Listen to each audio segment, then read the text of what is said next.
Le meilleur des mondes, écrit par Aldous Huxley, lu par Équilivre, livre audio.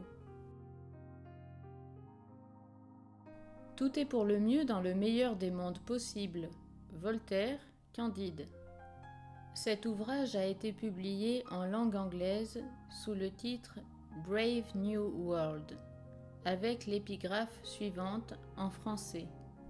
Les utopies apparaissent comme bien plus réalisables qu'on ne le croyait autrefois, et nous nous trouvons actuellement devant une question bien autrement angoissante. Comment éviter leur réalisation définitive ? Les utopies sont réalisables, la vie marche vers les utopies. Et peut-être un siècle nouveau commence-t-il, un siècle où les intellectuels et la classe cultivée rêveront au moyen d'éviter les utopies et de retourner à une société non utopique, moins parfaite et plus libre. Nicolas Berdyaev. Préface. Nouvelle de l'auteur, 1946. Le remords chronique, tous les moralistes sont d'accord sur ce point, est un sentiment fort indésirable. Si vous vous êtes mal conduit, repentez-vous, redressez vos torts dans la mesure du possible, et mettez-vous à l'œuvre pour vous mieux conduire la prochaine fois. Sous aucun prétexte ne vous abandonnez à la méditation mélancolique sur vos méfaits. Se rouler dans la fange n'est point la meilleure manière de se nettoyer. L'art, lui aussi, a sa morale, et un grand nombre des règles de cette morale sont identiques, ou au moins analogues, aux règles de l'éthique ordinaire. Le remords, par exemple, est aussi indésirable en ce qui concerne notre mauvaise conduite qu'en ce qui concerne notre mauvais art. Ce qu'il y a de mauvais doit être traqué, reconnu et, si possible, évité à l'avenir. Méditer longuement sur les faiblesses littéraires d'il y a 20 ans, tenter de rapetasser une œuvre défectueuse pour lui donner une perfection qu'elle a manqué lors de son exécution primitive, passer son âge mûr à essayer de réparer les péchés artistiques commis et légués par cette personne différente qui était soi-même dans sa jeunesse, tout cela assurément est vain et futile. Et voilà pourquoi ce nouveau meilleur des mondes est le même que l'ancien.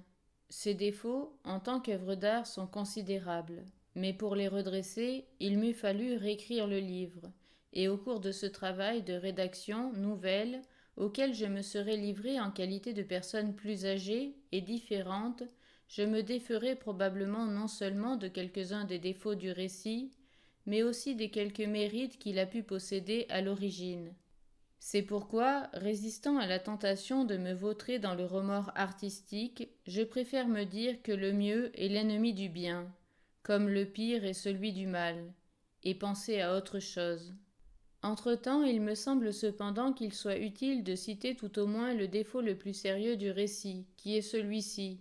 On n'offre aux sauvages qu'une seule alternative, une vie démente en utopie, ou la vie d'un primitif dans un village d'Indiens, vie plus humaine à certains points de vue, mais à d'autres à peine moins bizarre et anormale. À l'époque où le livre a été écrit, cette idée suivant laquelle le libre arbitre a été donné aux êtres humains afin qu'ils puissent choisir entre la démence d'une part et la folie de l'autre était une notion que je trouvais amusante et considérée comme pouvant parfaitement être vraie. Toutefois, pour l'amour de l'effet dramatique, il est souvent permis aux sauvages de parler d'une façon plus rationnelle que ne le justifierait effectivement son éducation parmi les pratiquants d'une religion qui est mi-parti le culte de la fécondité et mi-parti la férocité du pénitente. Même sa connaissance de Shakespeare ne justifierait pas en réalité de semblables propos. Et au dénouement, bien entendu, on le fait battre en retraite devant la raison. Son pénitentisme natal réaffirme son autorité, et il finit par la torture démente qu'il s'inflige à lui-même et le suicide sans espoir. C'est ainsi qu'ils moururent misérablement à tout jamais. Ce qui rassura fort l'esthète amusé et pyrrhonien qui était l'auteur de la fable. Je n'éprouve aujourd'hui nul désir de démontrer qu'il est impossible de rester sain d'esprit. Au contraire, bien que je demeure non moins tristement certain qu'autrefois que la santé de l'esprit est un phénomène assez rare, je suis convaincu qu'elle peut être atteinte, et je voudrais la voir plus répandue. Pour l'avoir dit dans plusieurs livres récents et surtout pour avoir élaboré une anthologie de ce que les saints d'esprit ont dit sur la santé de l'esprit et sur tous les moyens par lesquels elle peut être obtenue, je me suis fait dire par un critique académique éminent que je suis un symptôme déplorable de la faillite d'une catégorie d'intellectuels en temps de crise. Ce jugement sous-entend, je le suppose, que le professeur et ses collègues sont des symptômes joyeux de succès. Les bienfaiteurs de l'humanité méritent congrument l'honneur et la commémoration. Édifions un panthéon pour les professeurs. Il faudrait qu'il fût situé parmi les ruines d'une ville éventrée d'Europe ou du Japon, et au-dessus de l'entrée de l'ossuaire, j'inscrirai en lettres de 2 mètres de haut ces simples mots. Au souvenir des éducateurs du monde. Si monumentum requiris circumspis. Mais pour en revenir à l'avenir, si je devais réécrire maintenant ce livre, j'offrirais aux sauvages une 3e possibilité. Entre les solutions utopiennes et primitives de son dilemme, il y aurait la possibilité d'une existence saine d'esprit, possibilité déjà actualisée dans une certaine mesure chez une communauté d'exilés et de réfugiés qui auraient quitté le meilleur des mondes et vivraient à l'intérieur des limites d'une réserve. Dans cette communauté, l'économie serait décentralisée, à la Henri Georges. La politique serait kropotkinesque et coopérative. La science et la technologie seraient utilisées comme si, tel le repos dominical, elles avaient été faites pour l'homme, et non, comme il en est à présent, et comme il en sera encore davantage dans le meilleur des mondes, comme si l'homme devait être adapté et asservi à elles.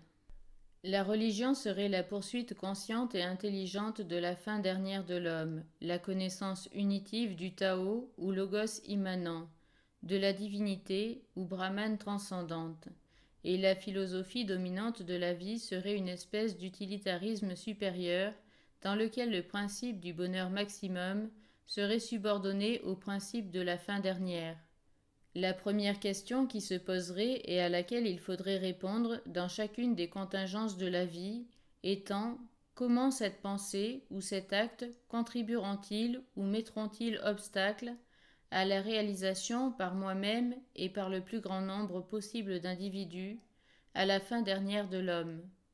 Élevé parmi les primitifs, le sauvage, dans cette hypothétique version nouvelle du livre, ne serait transporté en utopie qu'après avoir eu l'occasion de se renseigner de première main sur la nature d'une société composée d'individus coopérant librement et se consacrant à la poursuite de la santé de l'esprit.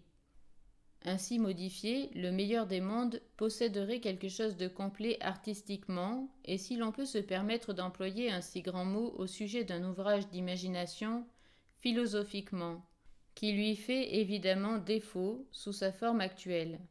Mais le meilleur des mondes est un livre sur l'avenir, et quelles qu'en soient les qualités artistiques, un livre sur l'avenir ne peut nous intéresser que si les prophéties ont l'apparence de choses dont la réalisation peut se concevoir. De notre observatoire actuel, à 15 ans plus bas, le long du plan incliné de l'histoire moderne, quel est le degré de plausibilité que semblent posséder ces pronostics? Que s'est-il passé au cours de ce douloureux intervalle pour confirmer ou invalider les prévisions de 1931? Il y a un défaut de prévision énorme et manifeste qui apparaît immédiatement. Le meilleur des mondes ne fait aucune allusion à la fission nucléaire. En fait, il est assez curieux qu'il en soit ainsi, car les possibilités de l'énergie atomique constituaient un sujet de conversation préféré depuis des années avant que ce livre ne fût écrit. Mon vieil ami Robert Nichols avait même écrit à ce sujet une pièce à succès, et je me souviens que j'en avais moi-même dit un mot en passant dans un roman publié dans les dernières années 20. Il semble donc, comme je le dis, fort curieux que les fusées et les hélicoptères du XVIIe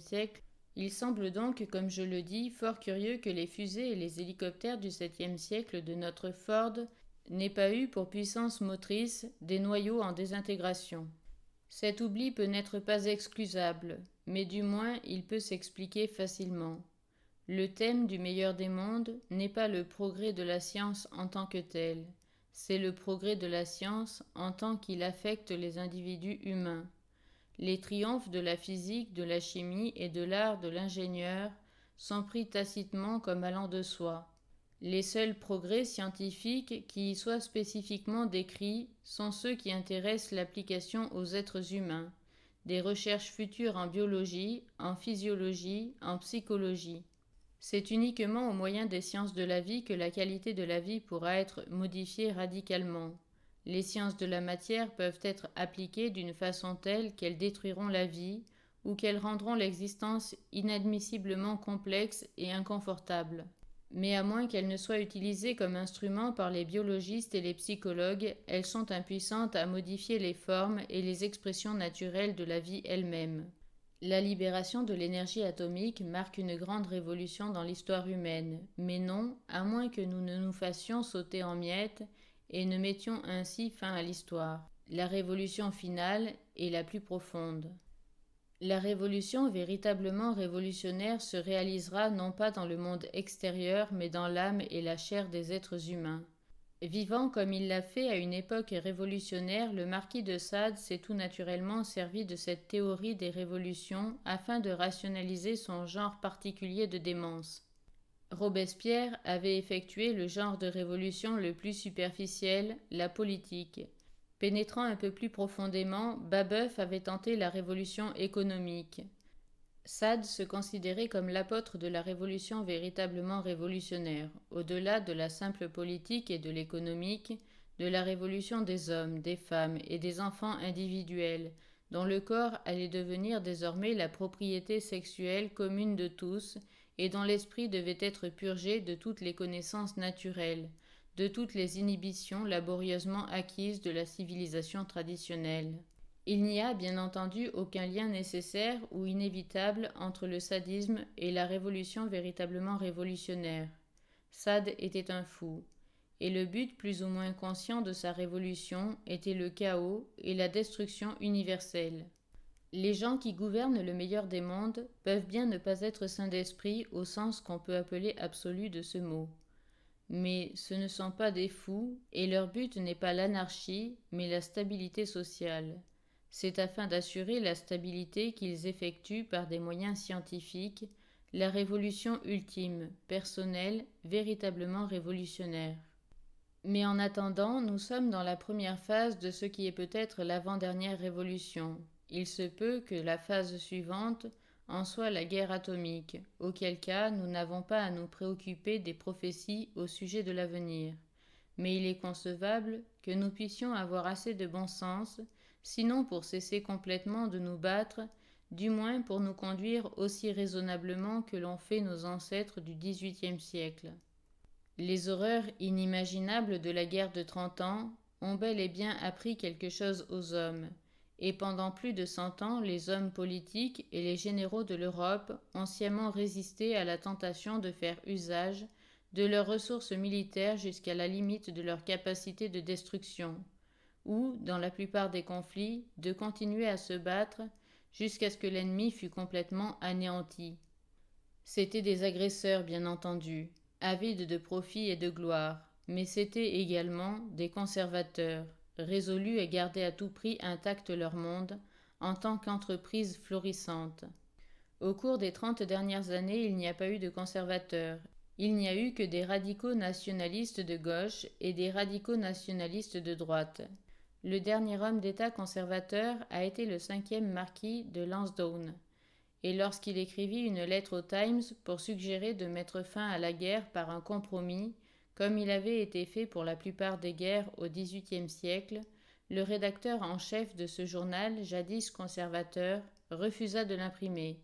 Les radicaux nationalistes en firent à leur tête, avec les conséquences que nous connaissons tous: le bolchevisme, le fascisme, l'inflation, la crise économique, Hitler, la Seconde Guerre mondiale, la ruine de l'Europe et la quasi-famine universelle.